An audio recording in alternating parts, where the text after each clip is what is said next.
বাংলাদেশ জামাতে ইসলামের একজন আমির ছিলেন। এই নারায়ণগঞ্জের গডফাদার খ্যাত একজন দুর্দর্শ লোক মহাসড়কের পাশে 72 ফুট লম্বা একটা ব্যানার টানিয়ে রেখেছিলেন।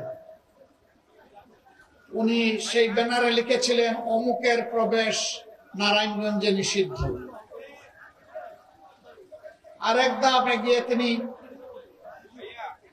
জেলা প্রশাসক এবং জেলার পুলিশ সুপারের উপস্থিতিতে একটা সভায় বলে রেখেছিলেন, ডিসিএসপি সাহেব, আমার নামে খুনের একটি অগ্রিম মামলা দায়ের করে রাখেন।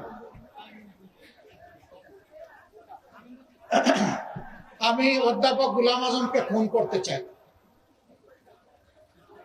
আলহামদুলিল্লাহ, স্বৈরাচারী সরকারের